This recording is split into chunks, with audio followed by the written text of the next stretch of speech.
Good evening all student all as my channel 2%। तो सभी श्रोताओं को मेरा शाम का नमस्कार। जैसा कि आप जान रहे हैं कि अब महंगाई का दौर चल ही रहा है और इसी में युद्ध भी चल रहा है और इसके साथ साथ शिक्षा सत्र का नया सेशन भी चालू हो गया है, जिसमें कि देख रहे हैं प्राइवेट स्कूलों में कितनी महंगी महंगी पुस्तक और कितनी महंगी फीसें हैं।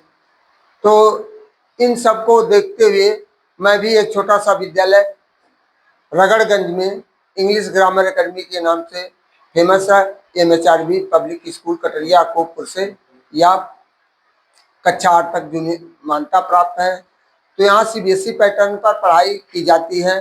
तो सभी अभिभावकों से अनुरोध है, जो गुणवत्तापरक शिक्षा लेना चाहते हैं तो एक बार यहाँ अवसर जरूर दें, जिससे हम आपके बच्चे के भविष्य को हर दिशा से संबंधित, जो कि कंपटीशन का माहौल है, प्रतियोगी परीक्षाओं का माहौल है, बिना प्रतियोगी परीक्षाओं के आपका बच्चा अपने जीवन में सफल नहीं हो सकता है। जब उसका जिस तरह से घर की नींव मजबूत होती है तो उस पर चाहे जितने स्टोरियां घर बनाई जाए, मंजिलें बनाई जाए, उसी तरह से प्रारंभिक शिक्षा कक्षा 8-10 तक एक बच्चे की मजबूत हो गई, उसे कहीं रास्ते में भटकने की कोई जरूरत नहीं होगी।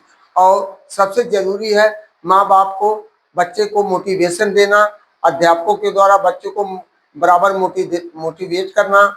जब बच्चा घर और विद्यालय, पेरेंट्स और अध्यापक दोनों मिल करके बच्चे को मोटिवेशन करते हैं तो बच्चा निरंतर विकास की तरफ बढ़ता है, अपने एक लक्ष्य को निर्धारित करता है।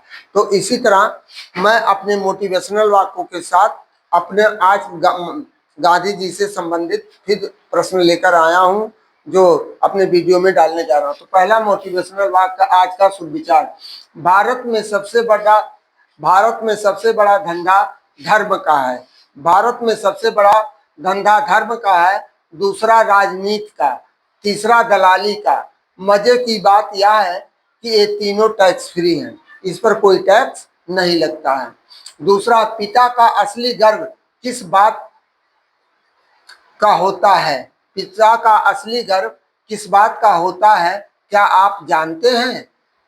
बेटे या बेटी की पढ़ाई या नौकरी से ज्यादा एक पिता को सबसे बड़ा गर्व होता है, तब होता है बेटे या बेटी की पढ़ाई या नौकरी से ज्यादा एक पिता को सबसे बड़ा गर्व तब होता है जब लोग यह कहते हैं कि आपका बेटा बेटी बहुत अच्छे इंसान है, आपका बेटा और बेटी बहुत अच्छे इंसान है।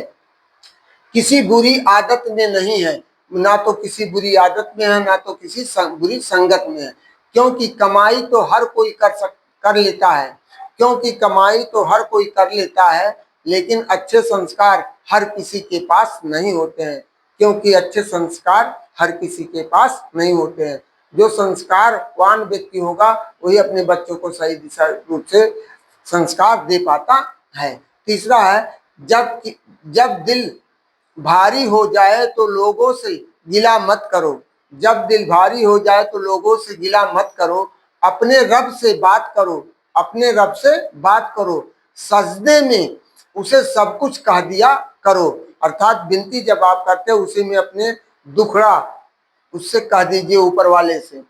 चौथा है, अंतिम है, सक्सेस इज नॉट परमानेंट, सफलता अस्थाई नहीं है, and failure is not final, और असफलता ही अंतिम नहीं है। Never stop working after success, यानी सफल होने के बाद कभी अपना कार्य करना मत बंद करो। And never stop trying after failure, असफल होने के बाद अपना कभी कोशिश मत छोड़ो। भाई JP वर्मा आज का मोटिवेशनल वाक 4/4/2026। तो आज हमारा लोअर पीसीएस की जिस अब मई से वैकेंसी आ रही, जिसमें 22,000 वैकेंसियां आ रही हैं, जो कि बहुत ज़्यादा उसमें हो सकता है, जिसमें कि सब ऑब्जेक्टिव टाइप हैं, प्री और मेन दोनों ऑब्जेक्टिव टाइप के हैं। सिलेबस आप देख लीजिए और उसी सिलेबस के अनुसार आप अध्ययन करते जाइए। तो लोअर पीसीएस तथा अन्य परीक्षाओं के राष्ट्रीय आंदोलन से संबंधित महत्वपूर्ण तथ्य। 1922 1931 1922-1931 के मध्य राष्ट्रीय आंदोलन में क्रांतिकारी से वामपंथी आंदोलन तक सांप्रदायिकता के प्रारंभ से पूर्ण स्वराज तक के विभिन्न घटना चक्र हैं। एक बार फिर महात्मा गांधी जी ने अपने दांडी मार्च से सिद्ध कर दिया कि तूफान राष्ट्रवाद की क्षमता गांधी में है। तूफान राष्ट्रवाद की क्षमता गांधी जी में है। 12 मार्च 1930 को चुने हुए 78 प्रतिनिधियों के साथ गांधी जी ने समुद्र तट नवसारी गुजरात पर नमक कानून तोड़कर सबने अवज्ञा आंदोलन शुरू किया था। इसमें सक्रिय भागीदारी महिलाओं एवं नवयुवकों की थी। व्यापक दमन चक्र के बावजूद पूरे देश में यह फैल गया। अंततः यह आंदोलन भी 5 मार्च 1931 को गांधी इरविन पैक्ट से समाप्त हुआ। 5 मार्च 1931 से गांधी इरविन पैक्ट से समाप्त हुआ। गांधी जी अब द्वितीय गोलमेज सम्मेलन में भाग लेने सरोजिनी नायडू के साथ लंदन 1932 में पहुंचे, किंतु गांधी जी निराश होकर खाली हाथ लौट आए। दांडी मार्च 1931 की कराची अधिवेशन में, जिसके अध्यक्ष सरदार वल्लभ भाई पटेल थे, समाप्त किया गया।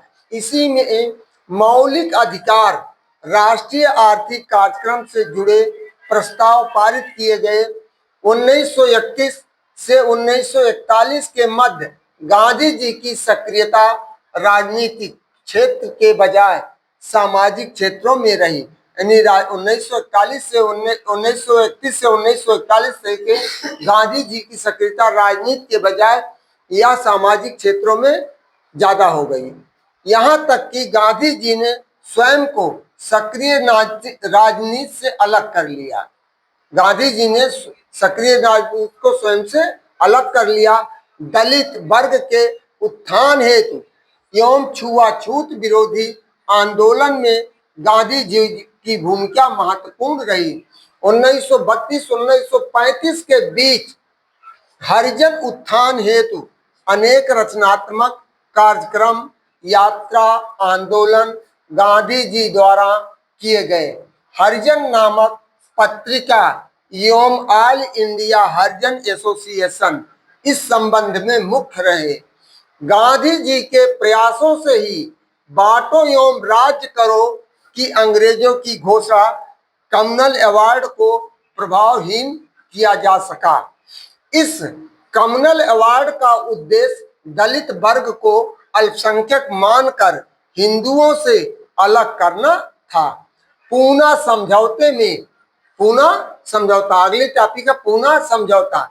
पूना समझौते में गांधी जी द्वारा दलित वर्ग के लिए प्रांतीय विधानमंडलों में सुरक्षित सीटों की संख्या 71 से बढ़ा करके 147 मान ली गई तथा केंद्रीय विधानमंडलों में 18% सीटें इस वर्ग के लिए आरक्षित की गई। रचनात्मक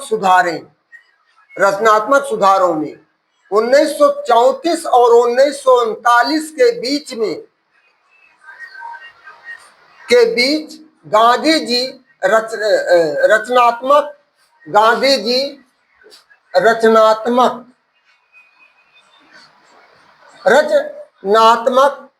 सुधारों के साथ साथ कांग्रेस के भीतर एवं बाहर की घटनाओं पर सतर्क दृष्टि एवं हस्तक्षेप बनाए रखा। गांधी जी के विचारों से असहमति का परिणाम 1934 में कांग्रेस समाजवादी दल के गठन के रूप में सामने आया।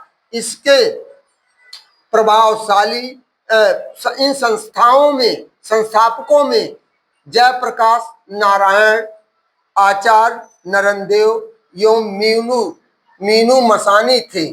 कांग्रेस के भीतर ही रहकर इसे अधिक प्रभावशाली बनाना ही इसका लक्ष्य था। 1930-1940 के मध्य कांग्रेस के भीतर तेजी से वामपंथी समाजवाद का प्रभाव बढ़ा। गांधी जी के बार बार समझौते की नीति से विशेषकर युवा वर्ग असंतुष्ट हो चला था। सुभाष चंद्र बोस इस असंतुष्ट वर्ग के प्रतिनिधि बनते जा रहे थे। 1939 में त्रिपुरी जबलपुर कांग्रेस के चुनाव के रूप में यह मतभेद सामने आया, जब महात्मा गांधी जी द्वारा समर्थित उम्मीदवार पट्टाभी सीतारमैया को 1377 मत के सापेक्ष 1580 मतों से हराकर नेताजी सभापति बने, किंतु गांधी जी के दबाव के कारण नेताजी को त्यागपत्र देना पड़ा तथा एक अलग समूह सुभाष चंद्र बोस ने नेताजी ने एक अलग समूह फॉरवर्ड ब्लॉक का गठन किया। तो इन्हीं शब्दों के साथ हमारा आज का टॉपिक यहीं पर समाप्त होता है। अब यदि ऐसा आपको अध्ययन आप कर लेते हैं तो मेरा आप लोगों से निवेदन है कि वीडियो को पढ़ते समय देखते समय आप पेन और डायरी उठाइए और जिससे आप टॉपिकों को लिखते रहिए, ऑब्जेक्टिव क्वेश्चन इसमें बनाते रहिए। तो जो लोअर पीसीएस की परीक्षा होने जा रही है, वैकेंसी मई में आ रही है, तो उसके लिए यह पर्याप्त मैटर मैं आपको दे रहा हूं, जिसमें करंट अफेयर्स है, हिस्ट्री है, पॉलिटिक्स है, ज्योग्राफी है, सिविक्स है। इस तरह से आपको सारी जानकारियां मैं देता रहूंगा अपने वीडियो के माध्यम से। और मैं देखता हूं कि इंस्टाग्राम पे, फेसबुक पे जो कॉमेडी टाइप होता है उसको आप फॉलो और लाइक जरूर कर लेते हैं, लेकिन जो आपके लिए उपयोगी होता है उसको देखना भी उचित नहीं समझते हैं। तो मेरा आप लोगों से यही अनुरोध है कि वीडियो को अंत तक जरूर देखें, चैनल को सब्सक्राइब करें, जिससे आपके जीवन को उपयोगी बनाने के लिए मैं आपको महत्वपूर्ण तथ्यों को दे सकूं। इन्हीं शब्दों के साथ आप सभी श्रोताओं के उज्जवल भविष्य की कामना करते हुए अपने वाणी को विराम देता हूं। थैंक यू, धन्यवाद, गुड नाइट।